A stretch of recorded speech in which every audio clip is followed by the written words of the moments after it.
Hi friends, R4iയുടെ weekend എപ്പിസോഡിലേക്ക് എല്ലാവർക്കും സ്വാഗതം.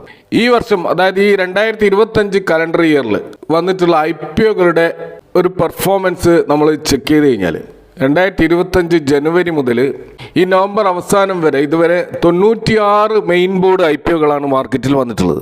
ഈ വന്നിട്ടുള്ള 96 IPOകളിൽ 56 IPOകളാണ് ലിസ്റ്റിംഗ് ഗെയിൻ നേടിയ IPOകൾ. അതേപോലെ 37 IPOകൾ ലിസ്റ്റിംഗ് ഡേയിൽ ലോസിലാണ് ലിസ്റ്റ് ചെയ്തത്. അപ്പോൾ അതിൽ 3 IPOകൾ ഓൾറെഡി ഇപ്പോൾ ഓപ്പൺ ആണ്, അതിൻ്റെ ലിസ്റ്റിംഗ് നടന്നിട്ടില്ല. എന്നാൽ ഈ ലിസ്റ്റിംഗ് ഗെയിൻ നേടിയ ഈ 56 IPOകളുടെ ഇന്നത്തെ അവസ്ഥ നമ്മൾ പരിശോധിച്ചാൽ അതിൽ ഏകദേശം 24 മുതൽ 28 സ്റ്റോക്കുകൾ മാത്രമാണ് ആ ഒരു ലിസ്റ്റിംഗ് ഗെയിനിൽ നിന്ന് പിന്നെയും മുന്നോട്ടേക്ക് പോയിട്ട് നല്ല റിട്ടേൺ ഇൻവെസ്റ്റേഴ്സ് നൽകിയത്. അതായത് 56 സ്റ്റോക്കുകളിൽ പകുതിയോളം സ്റ്റോക്കുകൾക്ക് മാത്രമേ ആ ഒരു മൊമെൻറ്റം അല്ലെങ്കിൽ ആ ഒരു ലിസ്റ്റിംഗ് ഗെയിൻ ഡേയിൽ ഉണ്ടാക്കിയ മൊമെൻറ്റം നിലനിർത്താൻ കഴിഞ്ഞിട്ടുള്ളൂ എന്നാണ് ഇതിൽ നിന്നും മനസ്സിലാക്കാൻ കഴിയുന്നത്. അപ്പോൾ അത്തരത്തിൽ ആ ഒരു മൊമെൻറ്റം നിലനിർത്തുകയും നല്ല റിട്ടേൺ ഇൻവെസ്റ്റേഴ്സ് നൽകുകയും ചെയ്ത 7 ടോപ്പ് IPOകൾ നോക്കുകയാണെങ്കിൽ ഒന്ന് ആദിത്യ ഇൻഫോടെക് ആണ്, മറ്റൊന്ന് Stallion India Fluoro Chemicals Limited ആണ്, മറ്റൊന്ന് ബെൽറൈസ് ഇൻഡസ്ട്രീസ് ആണ്, അതുപോലെ Anlon health care limited, Jain resource recycling limited, Anand Rathi share and stock brokers limited, Prostarm info systems limited. ഇതൊക്കെയാണ് ടോപ്പായിട്ട് നമ്മൾ കാണുന്ന സ്റ്റോക്കുകൾ. ഇനി നേരെ തിരിച്ച് ലിസ്റ്റിംഗ് ഡേയിൽ ലോസിൽ ലിസ്റ്റ് ചെയ്യുകയും എന്നാൽ പിന്നീട് തിരിച്ചു വന്ന് നല്ല റിട്ടേൺ നൽകുകയും ചെയ്ത മറ്റ് സ്റ്റോക്കുകൾ നോക്കുകയാണെങ്കിൽ ഒന്ന് quality power electrical equipments limited, മറ്റൊന്ന് ആഥർ എനർജി ലിമിറ്റഡ്, മറ്റൊന്ന് Fabtech technologies limited, Epack prefab technologies limited, travel food services limited, Vikrant engineering limited, അതുപോലെ doctor Agarwal's health care limited.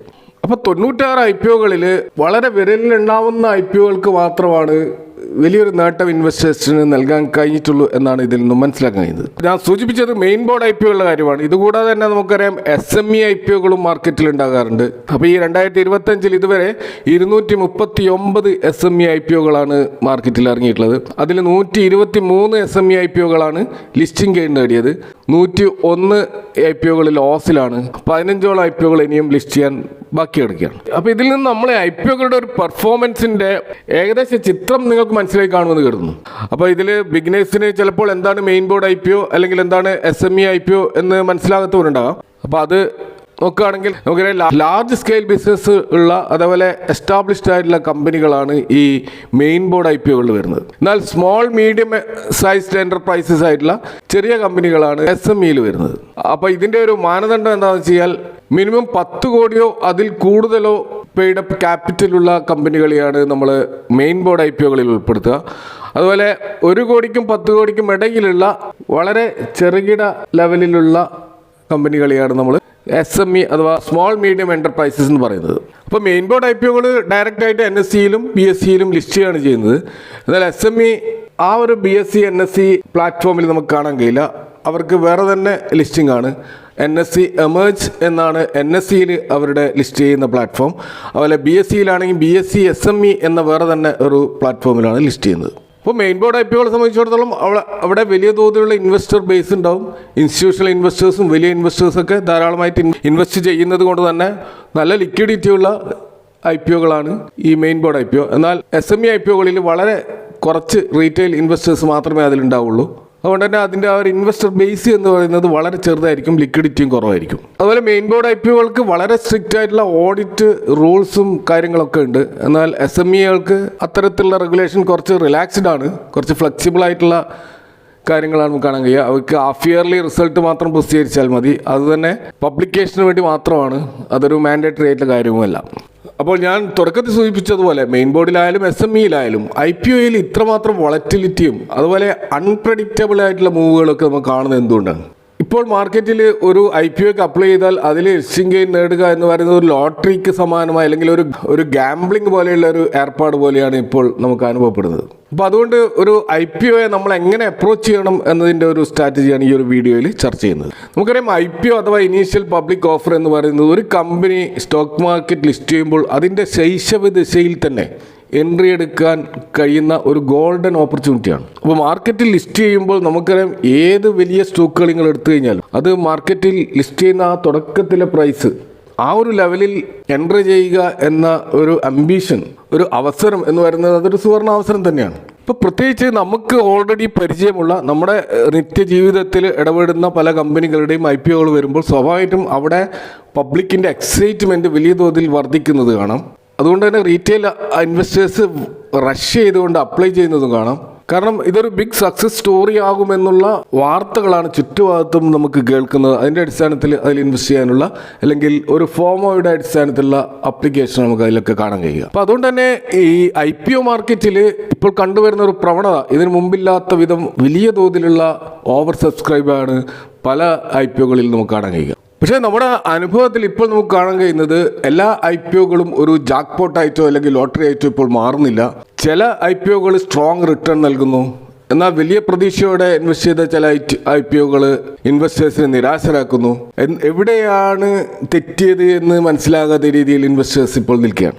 അപ്പോൾ ഇവിടെയാണ് IPOകളുടെ ആ ഒരു വാല്യുവേഷൻ വളരെ പ്രധാനപ്പെട്ട ഒരു ഘടകമായി മാറുന്നത്. അപ്പോൾ പലപ്പോഴും പല IPOകളുടെയും പ്രൊമോട്ടേഴ്സ് അല്ലെങ്കിൽ അതിൻ്റെ മാനേജ്മെൻറ്റ് ശ്രമിക്കുന്നത് മാർക്കറ്റിൽ ഒരു യുഫോറിയ നിലനിൽക്കുന്ന സമയത്ത് അല്ലെങ്കിൽ എല്ലാവരും മാർക്കറ്റിനെ കുറിച്ച് സംസാരിക്കുകയും മാർക്കറ്റ് മുകളിലോട്ട് പോകുമെന്നും അതൊരു ബുൾ മാർക്കറ്റിലേക്കുള്ള തുടക്കമാണും എന്നൊക്കെ രീതിയിലുള്ള ഒരു അന്തരീക്ഷം മാർക്കറ്റിൽ നിൽക്കുമ്പോൾ ഒരു IPO വരികയാണെങ്കിൽ അവിടെ മാക്സിമം പ്രോഫിറ്റ് ജനറേറ്റ് ചെയ്യാൻ പറ്റും എന്നുള്ള ഒരു ചിന്ത ഈ IPO വഴി വരുന്ന കമ്പനികൾക്ക് ഉണ്ടാവുകയും അപ്പോൾ ആ ഒരു അവസരം മാക്സിമം സ്ക്യൂസ് ചെയ്യാൻ വേണ്ടിയിട്ട് ഇവർ ആ ഒരു സ്റ്റോക്കിന് കൊടുക്കാൻ പറ്റുന്ന ഹയസ്റ്റ് പോസിബിൾ വാല്യുവേഷൻ കൊടുക്കുകയും അത് സസ്റ്റെയിൻ ചെയ്യാതെ തിരിച്ചു വരികയും ചെയ്യുന്ന കാഴ്ചയാണ് നമ്മൾ കാണുന്നത്. അതുകൊണ്ട് തന്നെ അഗ്രസീവായിട്ട് പ്രൈസ് ചെയ്ത പല IPOകളും അത് പിന്നീട് ആ ഒരു IPO പ്രൈസിലേക്ക് തിരിച്ചു വരാൻ വേണ്ടി വലിയ തോതിൽ സ്ട്രഗിൾ ചെയ്യുന്നതായിട്ട് കാണാം. അതിൻ്റെ ഏറ്റവും വലിയ ഒരു എക്സാമ്പിളാണ് പേടിഎമ്മിൻ്റെ IPO 2150 എന്നുള്ള എക്സ്ട്രാ ഓർഡിനറി പ്രൈസാണ്, ഹൈ പ്രൈസ്ഡ് ആയിട്ടാണ് ആ IPO വന്നത്.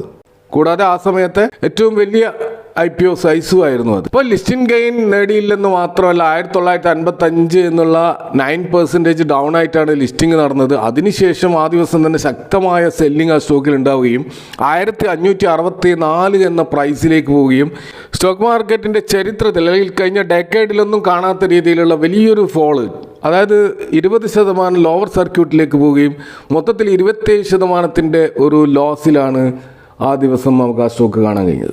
ഇന്ന് നമ്മൾ ഈ പേടിഎമ്മിൻ്റെ അവരുടെ പേരൻറ്റ് കമ്പനി എന്ന് പറയുന്ന 197 കമ്മ്യൂണിക്കേഷൻ്റെ പ്രൈസ് നോക്കുകയാണെങ്കിൽ 1320 അതായത് ആ ലിസ്റ്റിംഗ് ഡേയിൽ ഉണ്ടാക്കിയിട്ടുള്ള ലോവർ സർക്യൂട്ട് ലെവലിൽ പോലും ഇനിയും എത്തിയിട്ടില്ല. ഈ സ്റ്റോക്കിൻ്റെ PE റേഷ്യോ നമ്മൾ നോക്കിക്കഴിഞ്ഞാൽ ഇപ്പോഴും അത് 778 എന്നുള്ള PEയിലാണ്. അപ്പോൾ എത്രമാത്രം ഓവർ പ്രൈസ്ഡ് ആയിട്ടാണ് ആ IPO വന്നത് എന്നതിൻ്റെ ഒരു വ്യക്തമായ ഉദാഹരണമാണത്. അപ്പോൾ നമ്മൾ മനസ്സിലാക്കേണ്ട ഒരു കാര്യം, ലാർജ് അല്ലെങ്കിൽ ആങ്കർ ഇൻവെസ്റ്റേഴ്സ്, ഏസ് ഇൻവെസ്റ്റേഴ്സ്, അതുപോലെ ഇൻസ്റ്റിറ്റ്യൂഷണൽ ഇൻവെസ്റ്റേഴ്സ് തുടങ്ങിയ ക്വാളിഫൈഡ് ഇൻസ്റ്റിറ്റ്യൂഷണൽ ബയേഴ്സിന് അവരെ സംബന്ധിച്ചിടത്തോളം അവർ ഈ ഒരു IPOയിൽ വലിയ തോതിലുള്ള ഒരു ക്യാപിറ്റലാണ് ഇറക്കുന്നത്. അപ്പോൾ IPOയ്ക്ക് ശേഷം ആ സ്റ്റോക്ക് കുറേ കാലം ലോസിലേക്ക് പോകുക എന്ന് പറയുന്നത് ആ ബിഗ് ഇൻവെസ്റ്റേഴ്സിനെ സംബന്ധിച്ചിടത്തോളം അതൊരു വലിയ ഇഷ്യൂ ഉള്ള കാര്യമല്ല. കാരണം അവരുടെ ക്യാപിറ്റലിൻ്റെ വളരെ ചെറിയൊരു അംശമായിരിക്കും അത്. ചിലപ്പോൾ ഒരു 1%, 2% മാത്രമായിരിക്കും അത്. അപ്പോൾ അവരെ സംബന്ധിച്ചിടത്തോളം വലിയ റിട്ടേൺ മറ്റ് സ്റ്റോക്കുകളിൽ അവർ അതേ ദിവസം തന്നെ ഉണ്ടാക്കുന്നുണ്ടാകും. അതുകൊണ്ട് തന്നെ IPO എന്ന് പറയുന്നത് യഥാർത്ഥത്തിൽ ഇൻസ്റ്റിറ്റ്യൂഷണൽ ഇൻവെസ്റ്റേഴ്സിന് വേണ്ടി നിർമ്മിച്ച ഒരു കാര്യമാണ്.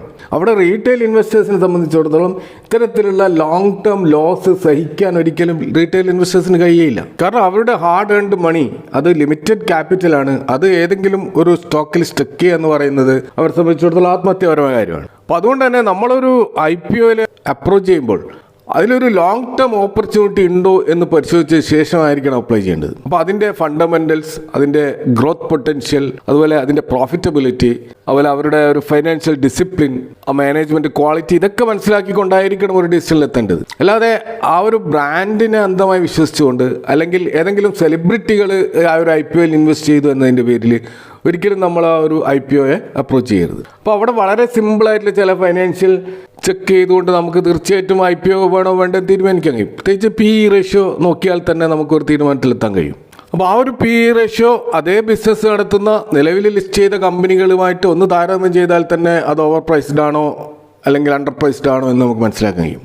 അതുപോലെ IPOക്ക് അടുത്തുള്ള ആ ഒരു വർഷം കമ്പനി ഒരു നല്ല പോസിറ്റീവ് ഫൈനാൻഷ്യൽ റിസൾട്ട് കാണിച്ചു എന്നത് ഒരിക്കലും ആ കമ്പനിയിൽ ഇൻവെസ്റ്റ് ചെയ്യാനുള്ള ഒരു മാനദണ്ഡമല്ല.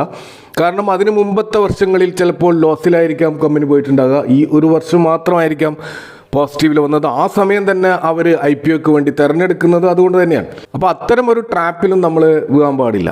ഇതേപോലെ മറ്റൊരു പ്രധാനപ്പെട്ട കാര്യം നമ്മൾ IPOകളുമായിട്ട് ബന്ധപ്പെട്ട് കാണുന്നത് അതിൻ്റെ ഇഷ്യൂ സൈസ് നമ്മൾ പരിശോധിച്ചാൽ അതിൽ ഫ്രഷ് ഇഷ്യൂ ഉണ്ടാവും, അതേപോലെ തന്നെ ഓഫർ ഫോർ സെയിലും ഉണ്ടാവും. ഇപ്പോൾ ഫ്രഷ് ഇഷ്യൂ എന്ന് പറയുന്നതാണ് യഥാർത്ഥത്തിലുള്ള IPO. കാരണം അവിടെ കമ്പനി പബ്ലിക്കിൻ്റെ കയ്യിൽ നിന്നും പണം ജനറേറ്റ് ചെയ്തുകൊണ്ട് കമ്പനിയുടെ എക്സ്പാൻഷന് വേണ്ടി ആ പണം ഉപയോഗിക്കുക എന്ന ലക്ഷ്യത്തോടെ കൂടിയാണ് IPOയുമായി വരുന്നത്.